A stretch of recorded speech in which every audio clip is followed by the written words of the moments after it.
Hey friends, it's Jenna. What's up and welcome back to my channel. Today I wanted to do a Poshmark tips video, specifically how to look up comps on Poshmark and determine the listing price for your items.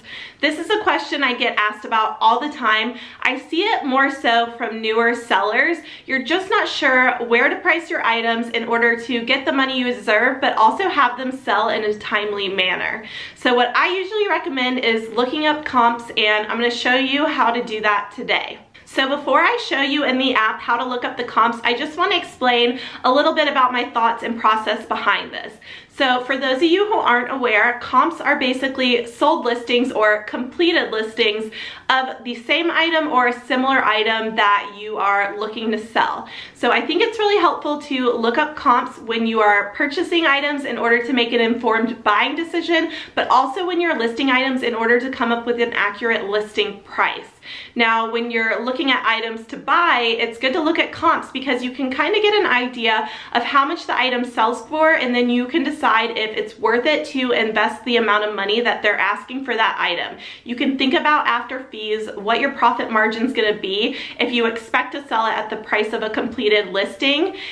So yeah, that's one way to look at it. And then the other way to look at it is for listing your items. In order to know what price to list it at, I think in the beginning, even now I use comps all the time, it's really helpful to see an item's value or its worth and where you can list yours on the platform, because with comps you look to see basically an average selling price. When you look through the sold listings of the same item, you can see about what it's going for, but then you can use the current market to price your item. So you want to also look to see if there's a lot of items listed that's the same as yours. Maybe the value of the item's gone down a little, or maybe it's a more sought after or rare item. There's no other ones listed, so you could probably price on the higher end of comps.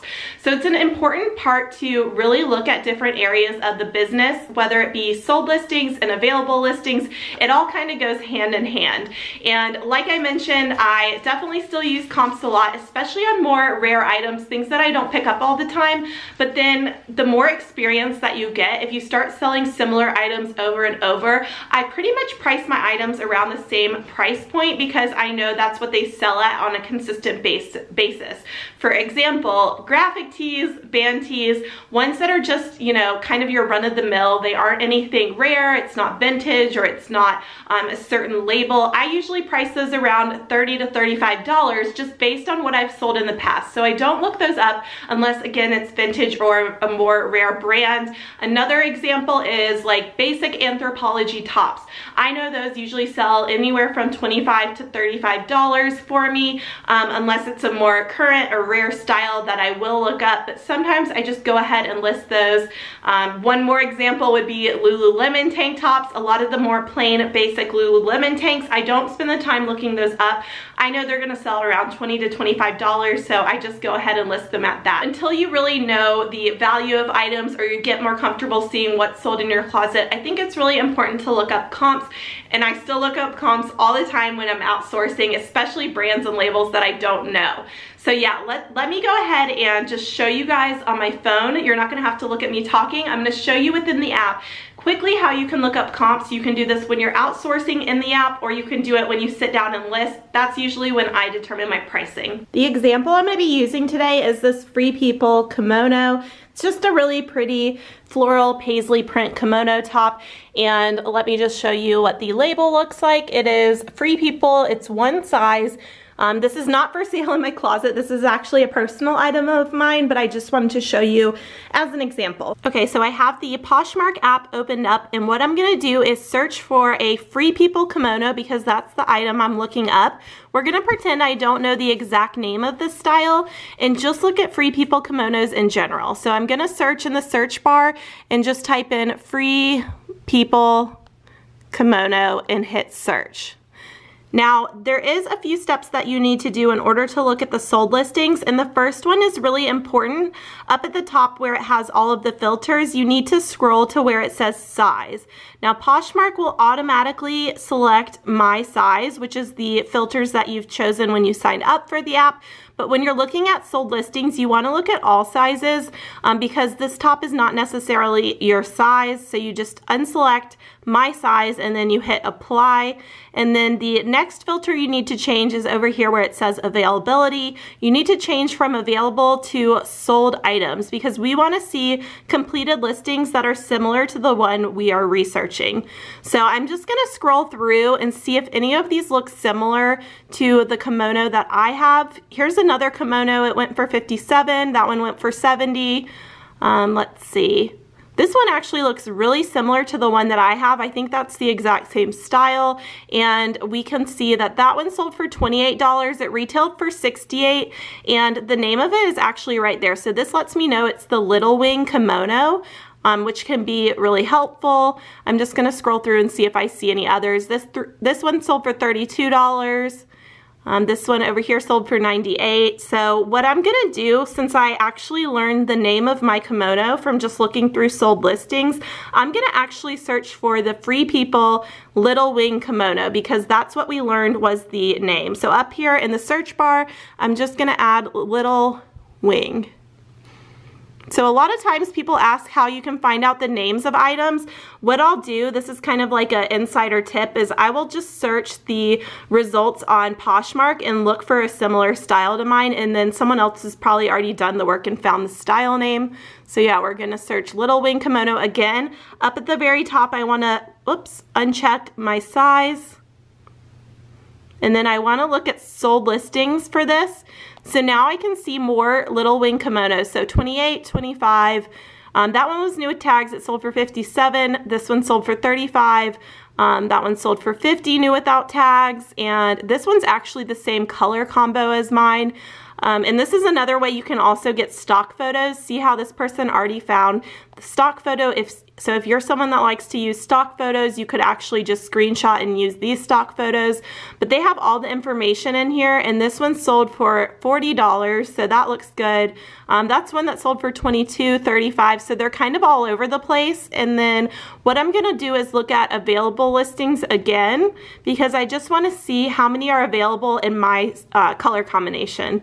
And actually, now that I'm looking, there's only 4 of these kimonos on here. That's not even one, so really there's 3 of them. And only one in my color combination, which is this one. It hasn't been updated since December 9th. There's 50 people that like it. And then I'm scrolling down and they have it listed at $99, which is pretty high since it retailed for $68, but there is still a lot of interest in it. So what I'm gonna do, since there's only one available in this color combination, I'm probably gonna list it on the higher end. So I'll look at sold listings again, and I saw that one that sold for like $50 or $40 new without tags. Let me find that one again. It was similar to mine. 35, 50. Yeah, I think what I would do is price it on the higher end of these sold listings just because there's so many sold and there's only that one available, and I would decide to price at $50 just based on these sold listings of the exact same style and what's available now. So I want to do one more example, and this one is another top just for my personal closet I just grabbed. It's actually a Spiritual Gangster shirt, so let me show you the label. It's a Spiritual Gangster and it's a size medium. And I'm going to show you how I would look up to price this item. So I have the app opened up and I'm just going to clear out my old search, and I'm going to type in Spiritual Gangster top because that's what this is. So I'll just type into the search bar Spiritual Gangster top, and then I'm going to search. And what I'm going to do, similar to what I did before, is scroll across on the top, and I'm going to deselect my size because I want to look at all sizes, and then I want to look at sold listings. So when I pull this up, it's going to pull up all Spiritual Gangster tops. So what's another way that I can narrow this down even further and look at ones that are similar to mine? Again, I'm going to use the filters on the top, and I'm going to scroll to where it says category up here, and I'm going to narrow it down to women. Then I'm going to select tops, and then I'm gonna select long sleeve tops. So now these look a lot more similar to the ones that I have. Ooh, I actually own that sweatshirt. And I can scroll through and look at some prices. So 20, 27, 35, 38, 22. What I usually do is kind of average these, but if you wanted to take it one step further and see if you could again find the exact one that you're looking for, what I like to do sometimes is filter by color. So I'll select on here purple, since this is a purple top, and I'm just gonna scroll through and see if I see any that are like mine, which I don't. So that means this one actually might be like a more rare style, or someone didn't select all the details. So let me see what's available in a purple top, and there's not many. 40, 48, 25, 25. Let me change to all colors instead of just purple. And yeah, there's 35, 40, 30, 50.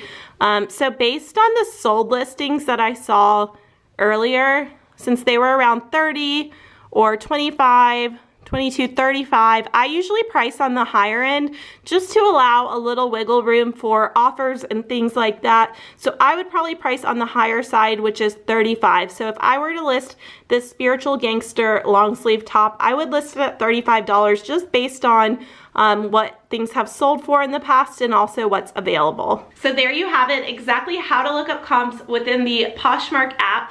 I hope you found that helpful and easy to understand or follow. If you did, please give this video a thumbs up and let me know down in the comment section below if you did have any further questions, if I need to explain something a little more in depth. But I appreciate you watching. Thank you so much. Hit the subscribe button if you're not subscribed already, and I will see you in my next video. Bye.